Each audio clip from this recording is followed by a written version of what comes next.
police, you guys have them. Sheriff's Department does not. We do not. Is my understanding. Do you by any chance know how many you have right now in the department and like who gets them? So Chief Villaseñor initiated with folks from TPD a pilot program to evaluate body cameras and was able to secure some grant funding to do that several years ago. The challenge is that we were able to obtain enough cameras and with some additional funding since then to outfit about a quarter or so of our patrol officers with body cameras. Going forward, that's just not workable. I mean, you really kind of have to be all in or not. And we made the decision, and we've had a lot of discussions with our officers and with our staff about this. We feel like we want to be all in. You know, we found that, I mean, the challenge, of course, is that cameras are expensive, and it's not, frankly, it's not just the cost of the cameras, it's the cost of the storage, especially with Arizona public record laws. You have to maintain this video footage for a very long time, and there also have to be many other protections put in place so that things are redacted if somebody requests a video record to be released, you know, if it's a privacy concern involving a minor or a crime victim.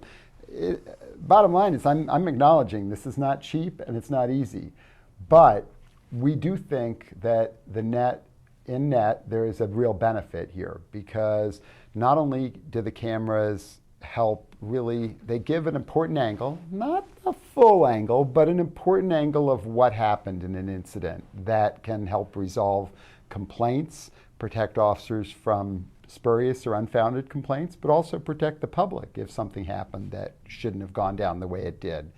It also can be used as a training tool for officers so that we can critique an incident and figure out what went well, maybe what didn't go so well, and use that for training purposes in the future. And it can help even guide us in terms of developing policy or looking at equipment needs. So I think the cameras kind of are the way of the future. Departments are going to have to get there at their own pace with the resources they have at any given time. They're going to have to look at what their community's expectations are. I respect everybody's in a little different place on this, but I think for us in Tucson, it makes sense for us to continue to move forward with body cameras. They're not the panacea for every issue involving policing, that's for sure, but I think they can be an important tool. And at this point, we would like to move forward. Definitely, yeah. Do you see the Sheriff's Department, is that something you plan on getting for your Well, deputies? as Chief said, I think you're all in or you're all not. And currently, we're not. And that's partially because of the cost. There's an initial capital cost that's significant. Mm-hmm. But if you just had to do that, that would be one thing. It's the ongoing sustainability of that program that causes me a little bit of concern. You know, with the storage of the video footage, all of the disclosure. Now that you have people burning CDs and all stuff, I've seen several studies that talk about how many support people you have to have for every camera that you have deployed, and it becomes kind of an astronomical figure if you're going to do the program right.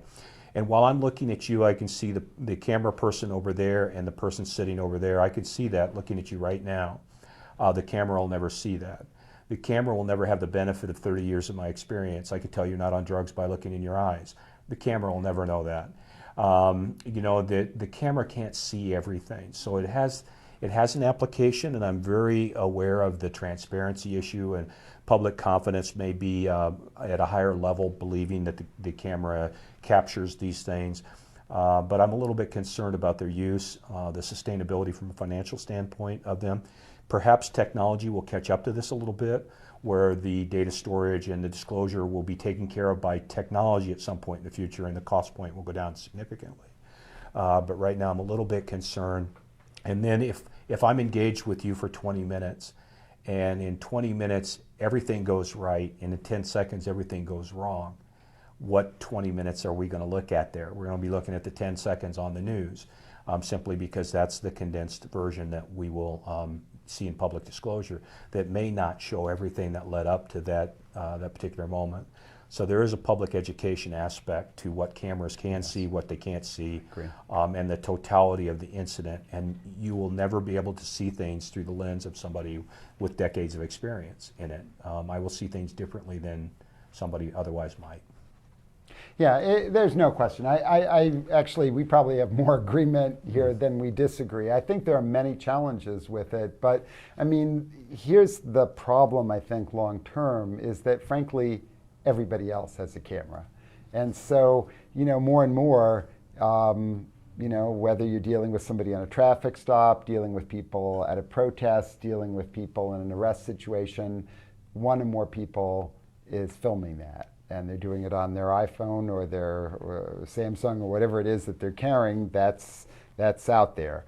I feel like, I totally agree with the point that no matter what camera is doing the filming, it's capturing a very narrow view of what's going on. You will never be able to get that full totality of it. But I think as a police agency, we're in a better position if we at least have our own record as best as possible from the officer's perspective, or at least from a portion of that perspective. I think that can help officers in a lot of situations. It can have evidence value in cases, whether it's a DUI or a domestic violence situation. There are many circumstances where having that footage can cause somebody, well, now maybe I don't want to take this to court now that I see how I actually look on camera, on the video that the police have. So I think there is value, but I totally agree. There are many challenges, there are many costs. It's almost worse in some ways to go forward. I've seen communities around the country through some of my work with the DOJ where folks, where a community decided, oh yes, we're going to outfit all our cops with cameras, we're good to go, that's that. Oh no, that's only the beginning of both the costs. You need to have good policy, you need to involve the community in that, you need to be thinking about retention, you need to be thinking about redaction. There's a lot. So you really need to go into it eyes wide open and be prepared to address some of those costs and many other issues that are out there. And I share the view, I hope technology does improve. I think so it this will. I think it will too, but we're not there yet. It's still a challenge. We're close, and let me be clear, I absolutely support the chief's initiative to outfit all officers with body cameras. He's got at least 25% foothold in that. Currently, I don't have any foothold in that arena. So we're going to wait a little bit, but the idea that cameras get officers or deputies in trouble is a fallacy. More often, by far, it gets them out of trouble. Yes. It proves to be exonerating. I remember when GPS in police cars became an issue, and officers said, well, that'll just get me in trouble. I said, no, your conduct will get you in trouble. This just records what you did. And more often than not, it will show the officer was not present at a certain place or was not going faster than legal speed. So these things are good tools and good training tools too. Don't let yourself become a bad video, bad training video. So I think it does also have an effect, a positive effect on officer conduct.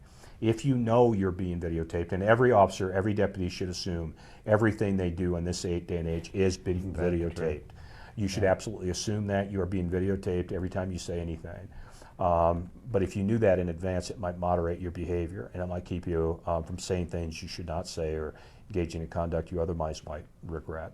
Sometimes it has a good effect on the public conduct as well. When people notice they're being recorded, it's interesting to see how that changes the dimension of the interaction. Not always, but sometimes at least. So it's funny how that works.